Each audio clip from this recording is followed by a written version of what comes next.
Good afternoon, internationals, to our afternoon celebration. I hope you enjoyed the long weekend. Yeah, and the morning sleeping long and enjoying the sun.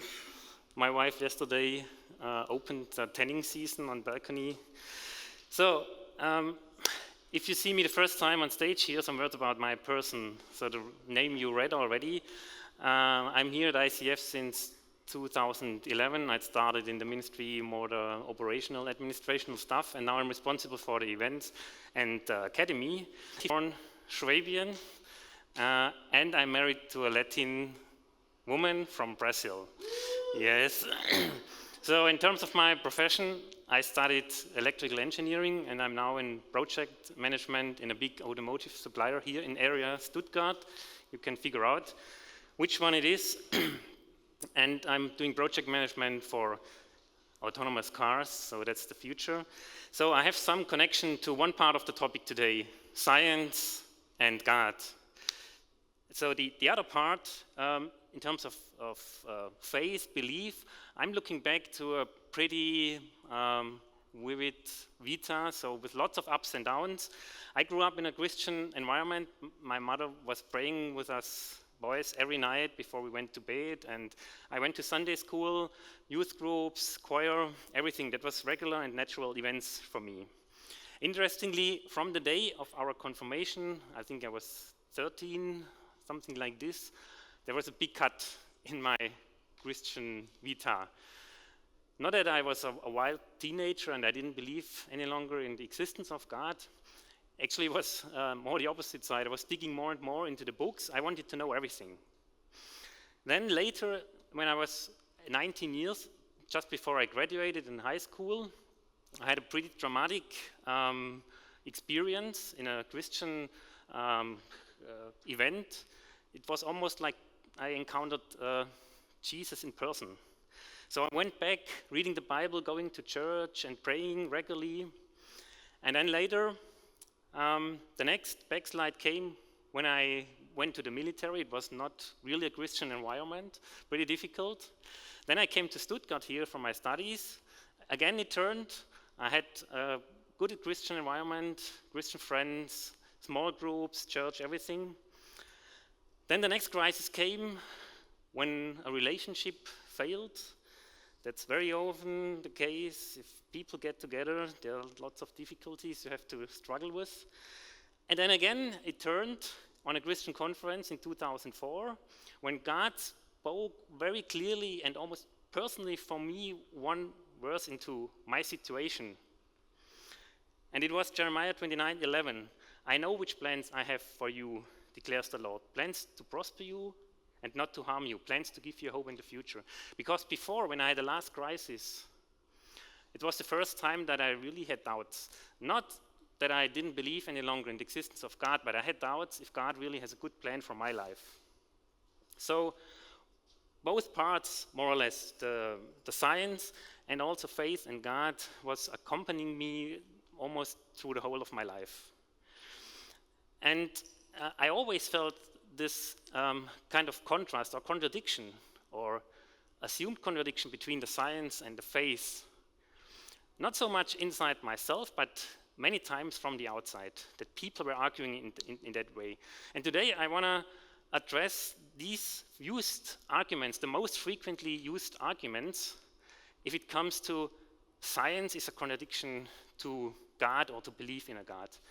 And I will call this the most frequent used false arguments, because I believe, and I hope I can explain this today, that these arguments are actually without any basis. So the frequently used false arguments, if it comes to science and faith. And it started already in my childhood. When I came to the middle school, I encountered the first time people that did not really, or it was not natural for them to believe in God. And their most used argument was, it was very simple, but also impressive to me at that time, I only believe what I can see. I can't see God, hence I don't believe in God. And since some years, here in Europe, there is formed a new movement. You could call it the new atheists, and it's mainly driven by scientists. And one of the representatives is Richard Dawkins. He's a biologist. He's from Britain. He wrote a book, The God Delusion, Der Gotteswahn. And he even launched a campaign with lots of banners on the buses written, "There's probably no God." And their criticism says, believing in God is something totally irrational. It's against common sense. It's against sanity. So it's simply basically another description for I only believe what I can see. Remarkably, it was a person from the Bible that founded that principle. I only believe what I can see. Thomas, one of the disciples, told or said to his colleagues, "Unless I see the nail marks in his hands, I will not believe." Later, Jesus told Thomas, "Because you have seen me, you believed. Blessed are those who have not seen and yet believe." And the scientists and the philosophers took this passage to criticize Christianity and to criticize the church, that they took this specific statement from Jesus to make the people think it's good to believe in something that you can't see. And the church only built their whole power on this single statement. So you could call this a blind belief or a blind obedience. And they are demanding this has to stop. We have to stop believing in things we can't see. Only then you prevent yourself from being manipulated. So that's their one side. They state, we only believe what we can see, the scientists. On the other side, the same people, they believe in gravity, they believe in X-ray, they believe that Christopher Columbus has lived, that he went all the way to America and he discovered America, even though they have never seen those things. Or another example, I don't know if you guys are aware of this, it's more a German thing, it's like a German running gag or Easter egg, but you can check it out on the internet later. Who of you guys have ever been to Bielefeld? Yeah, probably not. So most of you have not been there, but who of you guys believe that Bielefeld is existing? Oh, yeah, it's difficult, yeah. I know, because there are really serious evidences that Bielefeld isn't actually existing. You can read it on the internet. Bielefeld gibt's doch gar nicht. I have one friend, he lived for a couple of years in Bielefeld, and he told me many stories what he did there. And because I trust this friend, I believe that Bielefeld is existing. Even though I have never been there, I never have seen Bielefeld. And sometimes, if I got doubts, if I was suspicious, and I thought maybe he was faking me, maybe this is an Easter egg, or nowadays we call it fake news, I took the map from the shelf, or I checked on Google Maps, and actually there is also Bielefeld. So the evidence is so overwhelming, I'm messing up myself here, so overwhelming that better I believe that Bielefeld is existing, even though I have never been there, even though I have never seen it.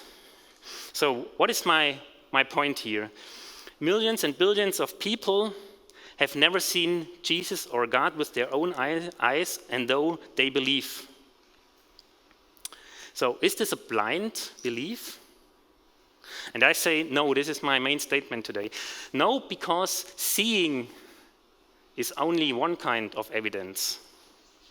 And this is my next point, my next frequently used false argument I want to address, which says faith doesn't need any kind of proof or any kind of evidence. So what are the other proofs if we can't see? John continues writing in the same chapter that we have seen before with Thomas, but these are written that you may believe that the Son of God, and so forth. It's written only because of you, not because of me, because of us. We have seen him. We wrote those books, those chapters, only because of you.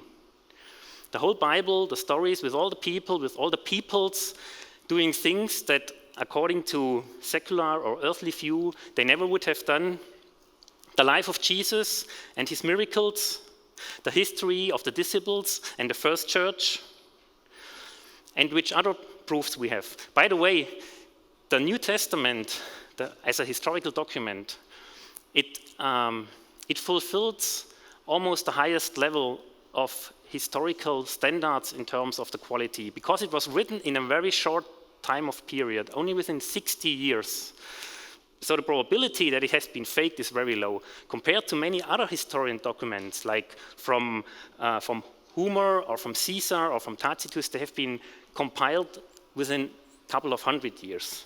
So, but we have to look also outside of the Bible to get some proof, because that it's not self-referring, that those guys who believe all the things, when they write it down, can say, okay, why shouldn't they tell something else? But there are a huge stack of other evidences and documents outside of the biblical canon. So the most famous is from Flavius Josephus. He was a historian writer, came from Judah, so he was a Jew, and then he went to Rome, so a Jewish Roman historian writer. I want to mention only some parts what he wrote. About this time there lived Jesus, performed surprising deeds. He was the so-called Messiah. He appeared to them, how they said, spending a third day restored to life. And when he's using here the subjunctive grammar, so he's not saying it was like this, he's saying they said it was like this. This is rather an argument that those documents from him are authentic and not faked by someone else. Other documents from the Babylonian Talmud, they confirm that at that time, before the Passover, one guy named Jesus has been crucified. Has nothing to do with the biblical documents. Other Roman writers, Sueton, Tacitus, Plinius, all of them confirm that a historian person like Jesus has lived. Other proofs and evidences are all the impacts we can see. After Jesus lived, thousands of Christians sacrificed their life. Would they have done this based on a lie? Billions of Christians that lived before, that still live today, witnessing what they have experienced with God. People that radically changed their lives after they have encountered Jesus and his love. The human nature, we only have to look in the news every day how we can see how evil people can be, and it's remarkably consistent with what the Bible tells about the human nature. The creation, and I'm not referring now to the creation story in the Bible, the Genesis, I'm referring to the creation we see every day with our own eyes. Creation is not really a proof according to scientific standards, but it's a real hard evidence. We would assume that behind every creation, there is a creator. So let's take, for example, where's the guitar? They put away the guitar. The guitar. Would we assume that this guitar came into existence by accident, or would we assume that it developed over the thousands of years from a lower level of existence, coming to a higher level, developing from a violin into a guitar, and maybe in thousands of years it will become a piano? No, we would not. We would say behind this guitar there is a creative mind. This needs engineering capabilities, this needs musical sense, it needs handcrafting. The guitar itself witnesses the creator behind the guitar. So if you now say, okay, this might be evidences. This is like in art science or historian science. This is still not the same like in natural science or in math, where everything is always very formal. Then I have something else for you. Beginning of the last century, beginning of 20th century, there lived a guy called Kurt Gödel, and after his death, they found that he was working out a God proof. This sounds really crazy, and you can find the short form below. You can try to verify this. Only some years ago, they could manage to verify that proof with supporting computer power. And it follows all recognized scientific standards. It's maybe only attackable in terms of the axioms on which it's based. I will talk about axioms more later. An axiom is a statement that cannot be proved. One example of these axioms is godliness is a positive characteristic. Probably we could confirm this. So the question is, how plausible are these axioms or these assumptions? And I can tell you, many other scientific insights and laws are also based on such axioms. So the accusation that says, you Christians, you are somehow shallow-brained and you don't have a better explanation of the world and of the nature, and that's why you must believe in God. This is really risky, this statement. And I would say it's even cynic. Blaise Pascal, another mathematician, he wrote, there is enough light for those who want to see, but there is also enough darkness for those who want to go in the other direction. If you want to decide today to believe that Americans never went to the moon, there are many of these conspiracy theories out there in the internet, you can check it out, you probably find thousands and millions of evidences that they have never been there. But on the other side, you will probably find even more evidences that the Americans have been there on the moon. So finally, it comes to us what we want to believe, what we want to take for the truth. Now you still can reply. Apart from this strange Gödel proof, this sounds still a little bit soft, vague. There are no hard facts, no hard proofs which are crystal clear, like it's in science with hard facts like strict logic, and there is no room for interpretation. So science doesn't need something vague or soft like faith, is it? So that's my next point.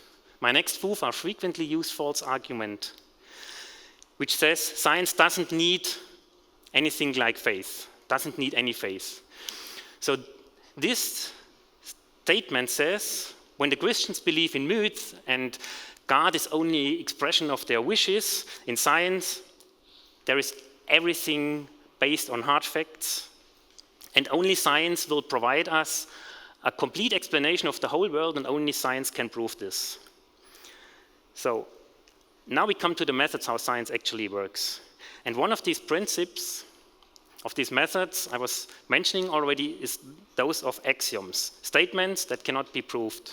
One example in math is every natural number has exactly one successor.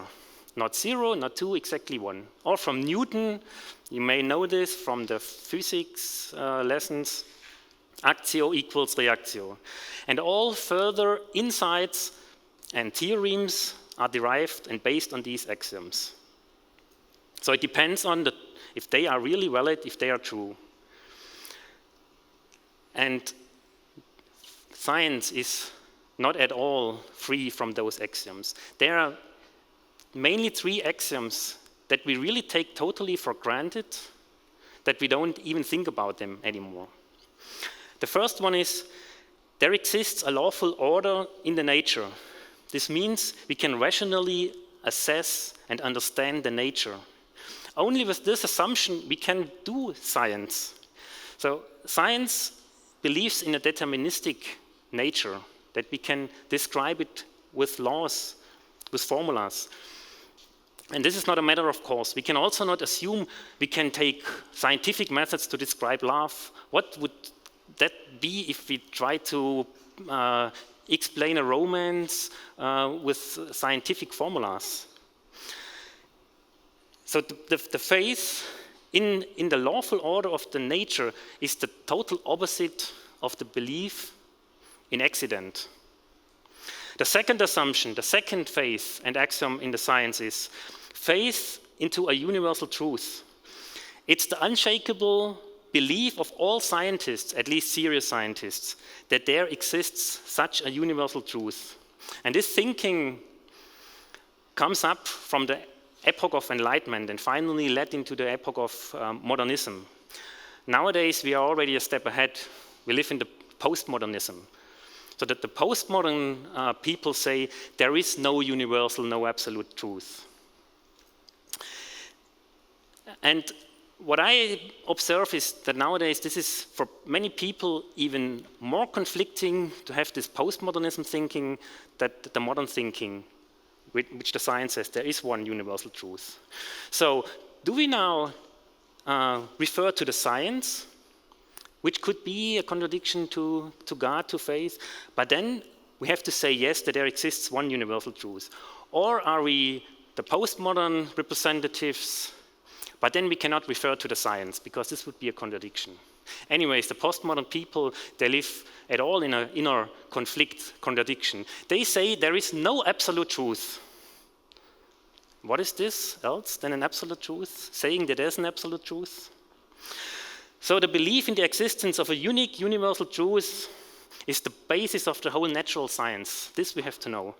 And the third faith and fundament and axiom of the science is the faith into the human mind, our brain. So that we humans, that we have cognitive capabilities which enables us at all to understand the nature. So the question is our mind, is it capable enough, or has it a systematic error? David Hume was mentioning this in his induction problem. He's saying the natural laws, they are reflecting more how the human mind works and not so much how the actual real world looks like. So I would like to put this here. Now today's science lecture, you have to write in your books what I'm writing now. So on one side we have the nature. So we might have the solar system and planets circulating, the whole universe, the galaxies, but we might also consider this as the atoms, all the elemental particles. And then here we have the humans, very abstract today. We have eyes, we can look, and hopefully we have some brain. This is the human and some mind. And then here we have the natural laws. For example, Einstein. And now the contradiction in the, I have to put this away, otherwise I have a hard time to walk around. The contradiction in the theory of the atheists is, if this mind and the whole life is the product of a total accidental, spiritless process, then we have enough reason to doubt about the capabilities of the brain, of the mind. Because then the human mind would be focused more on evolutionary success than on truth.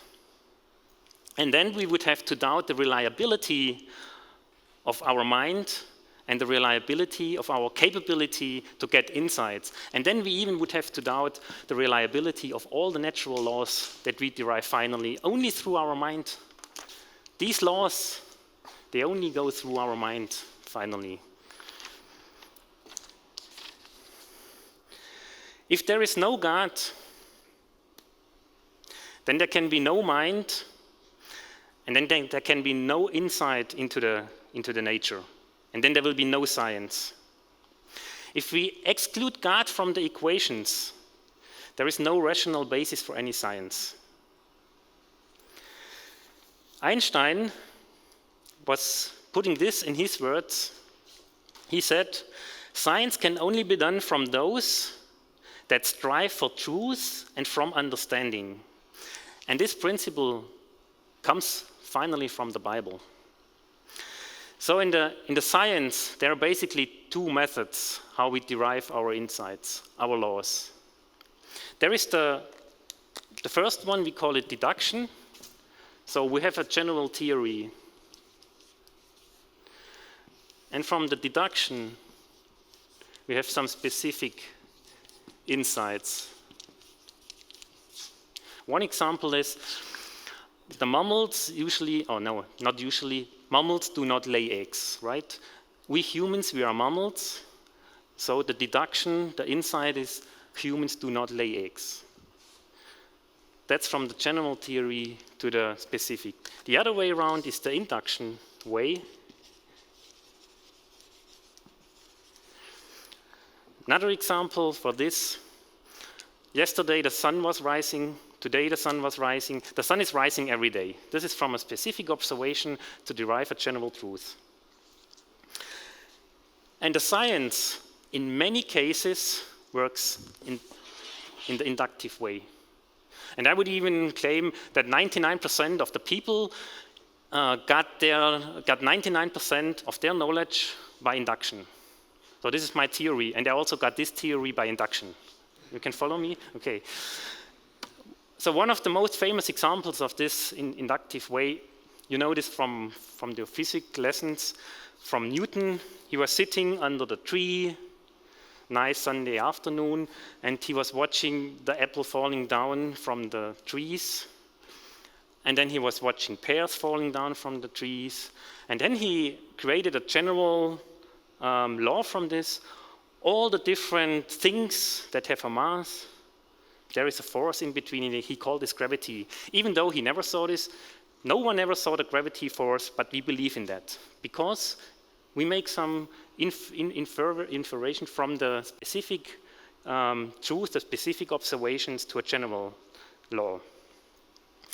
And this is not more reliable than watching in the nature, the creation, and inferring that there must be something like a God. I lived for some years in the student hostel, and once in a while, very rare cases, when we didn't study, then we made some parties, we went out to the terrace and we did barbecue, and if it was a very warm evening, night, like today, we took out our sheets and we were laying there under the free nature, under the sky, and once there was a total crystal clear night sky, and in that moment it was almost a spiritual moment for me. It came just out automatically of my mouth. I said, how can someone see this and not believe that there is a God behind this? No one was arguing with me at that time. Before, we had really lots of fights in that hostel when it came to faith and to God. And I believe every human has sooner or later such a moment, if they are honest, at least once in their life, that they look at the nature, at the creation, and they have to admit there must be something more behind the visible world. Or at least I have to consider this in my thoughts, in my understanding of how the world is created. And I believe, looking at the creation, at least you can come to the conclusion that there is any kind of creator. Maybe not which God it is, how his characteristic is, at least that there is anything else beyond our physical view. Paul writes in the Bible, consequently faith comes from hearing the message, and the message is heard through the word about Christ. So faith is not a condition that comes automatically. Faith requires action. It requires preaching, it requires listening, it requires thinking, using the brain if there is any, and it's the same like science works. Science also needs the mind, the brain, to formulate the natural laws. And these natural laws, by the way, they are not called natural laws because they are given by nature. So the gravity law, it was not somewhere in the stone that people observed. It's called natural laws because people think it describes the nature. And these natural laws, they are far away from being the last truth. And this is my next and last frequently used false argument. It says, only science provides us a complete, true, and unambiguous explanation of the universe and the whole nature. How unreliable science can be, you can see 300 years after Newton was making his experiment with the apple. When Einstein again was thinking about this phenomenon that the apple is falling down on the ground. And Einstein, he did it not in that way. he did it by deduction. He was totally theoretical. He took some theory, some axioms, and from that he derived again some insights. He explains the phenomenon that the ball is falling down not by gravity. In Einstein's relativity theory, there is nothing like gravity force. Einstein says it's falling down because between two mass things there is a kind of space-time warp. Can you follow me? No? I'm sorry. So, if you leave the things without any external force, they are in total balance. The satellites are cruising around the Earth, and the ball is falling down, then it's in balance. If you put it on the table, then this is unbalanced. Only then the electromagnetic force of the table is a barrier to keep it in balance. So I only want to say there is one observation, apple falling down, and two total different explanations. In that sense, Newton would call Einstein an unbeliever. He is not believing in gravity force. And the question is, what are you believing? Do you believe in gravity, or do you believe in the space-time warp? Do you believe in God, or do you believe in accident? And it's one of the biggest fallacies to think that belief or faith doesn't play any role in science. And it's getting even worse. I was talking about this God proof before from this mathematician, Kurt Gödel. He even completely scrambled up the scientific community when he proved his first incompleteness theorem, which says, in any consistent formalized system, there exist statements which cannot be proved nor be disproven. So it says basically there is no theory in the world that describes the whole nature and it can be proven. In my former small group, there was a guy, I think he was computer science studying from China. He actually came to believe in God because of that statement, because he understood that science cannot deliver him the complete truth. Another example from astrophysics. Scientists are observing the rotation speed of the galaxies, and then they are calculating from what they know, from the theories, and there is a big mismatch in between. And what do? They introduce a thing which they have never proven before, the dark materia. So this sounds like in a bad scientific science fiction. So the dark side of the power, the dark materia. So this is the so-called reliable science. Last example, before I conclude. The scientists could, for a long time, not explain what shapes finally the elemental particles. And then one physician called Higgs, he was giving this the theorem, the axiom, there must be something like the Higgs particle. For many years they couldn't prove until they built a big tunnel in Switzerland, accelerating the particles to almost light speed and crashing them. And someday science was going to public and saying, now we have proven the Higgs particle is existing. But that's not totally correct, and they didn't say this. They only said there is a high probability that Higgs particle is existing. There is a rest probability from 1 to 550 millions that it's not existing. Do you believe in the Higgs particle? Even though you have never met these scientists, you have never seen those experiments, you have never verified the theory behind it. Do you believe that there exists God, and you trust in the statements and the witnesses of people that have experienced God in their lives? And this is my last message. All scientific insights is only true with a certain probability.